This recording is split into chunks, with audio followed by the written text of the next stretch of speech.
नमस्कार दोस्तों, आज हम आपको सुनाने जा रहे हैं एक अजीब सवाल की कहानी। विजयपुर नाम का एक गांव होता है जहां का राजा कृपाल सिंह बहुत ही अच्छा और साथ ही बहुत वीर भी होता है। इसी वजह से राजा की प्रजा भी बहुत सुखमय जीवन बिता रही होती है। लेकिन एक दिन राजमहल में एक साधु आता है।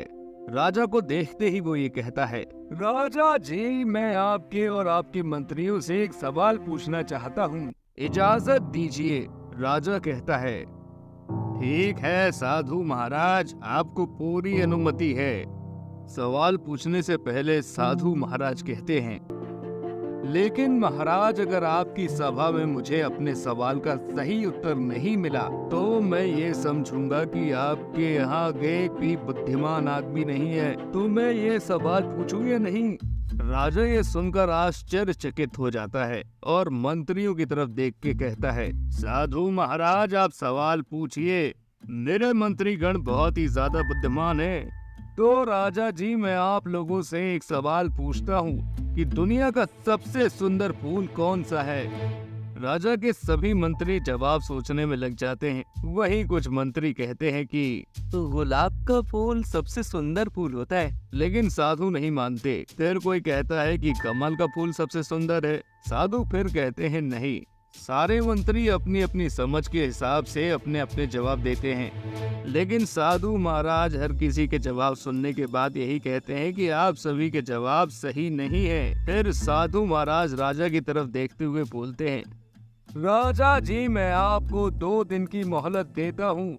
आप अपनी प्रजा के किसी भी नागरिक से, चाहे वो बच्चा हो, स्त्री हो या फिर पुरुष हो, इस सवाल का जवाब पूछ सकते हैं। अगर मेरे सवाल का जवाब मुझे मिला तो मैं ये समझूंगा कि आपके राज्य में बुद्धिमान लोग रहते हैं। लेकिन अगर मुझे जवाब नहीं मिला तो मैं सोचूंगा कि यहाँ पे मूर्ख लोग रहते हैं। फिर क्या था, राजा ने ये सवाल की घोषणा पूरे राज्य में करवा दी और कहा कि इस सवाल का जो भी जवाब देगा उसे भारी इनाम दिया जाएगा। कई सारे लोग राजमहल में इस सवाल का जवाब देने के लिए पहुँचे, लेकिन कोई भी अपने जवाब से साधु जी को संतुष्ट नहीं कर पाया। ऐसे ही करते करते पूरा एक दिन निकल जाता है। दूसरे दिन राजा को बहुत चिंता हो जाती है, क्योंकि साधु को जवाब देने के लिए यह आखिरी दिन होता है। तनाव मुक्त करने के लिए राजा जंगल में शिकार के लिए चला जाता है। जंगल में जाने के बाद राजा की मुलाकात एक बालक से होती है। राजा को देखते ही बालक कहता है, महाराज, मुझे साधु के प्रश्न का जवाब पता है। मैं उन्हें जवाब दे सकता हूँ, लेकिन आपको मुझे एक वचन देना होगा। जो भी मैं इनाम मांगूंगा वो आपको मुझे देना होगा। बच्चे की बात सुनकर राजा को बड़ा आश्चर्य होता है। जिस प्रश्न का उत्तर मैं और मेरे दरबारी नहीं दे पाए, राज्य के इतने बड़े बड़े महान लोग नहीं दे पाए, ये बच्चा क्या उस प्रश्न का जवाब दे सकता है? हालांकि उसकी हालत देखकर राजा को विश्वास नहीं हुआ, लेकिन फिर भी राजा ने उसे एक मौका दिया।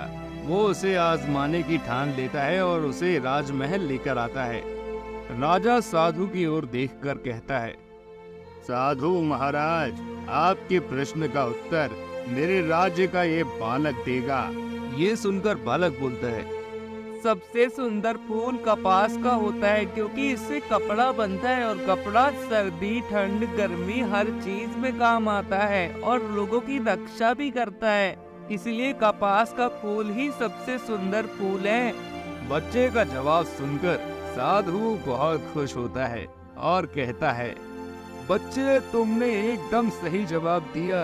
तुम बहुत ही होशियार हो और बुद्धिमान भी। एक दिन तुम इस राज्य का नाम जरूर रोशन करोगे। राजा और मंत्रीगण ने उस बालक की बहुत प्रशंसा की और फिर राजा ने उस बालक से कहा, बालक, तुमने इस राज्य का नाम बहुत रोशन किया है। बताओ तुम्हें क्या इनाम चाहिए? राजा जी, हमारे खेत में ना सिर्फ एक ही बैल है और एक ही बैल से खेत जोतने में बहुत दिक्कतें होती हैं। कृपया करके हमें एक और बैल दे दीजिए ना, ताकि हम खेत को अच्छे से जोत सकें। बालक की बात सुनते ही राजा साहब मुस्कुरा देते हैं और तुरंत अपने मंत्री को आदेश देते हैं, इस बालक के गरीब माता पिता को बुलाया जाए और उन्हें बहुत सारा धन दिया जाए, साथ ही उनको एक बैल भी दिया जाए। सुनकर बालक बहुत खुश होता है। फिर बालक अपने माता पिता के साथ और एक बैल के साथ खुशी खुशी अपने घर को लौट जाता है। दोस्तों, अगर वीडियो अच्छी लगी हो तो लाइक एंड शेयर जरूर करें और हमारे चैनल को सब्सक्राइब करके बेल आइकन को जरूर से दबा दें। धन्यवाद।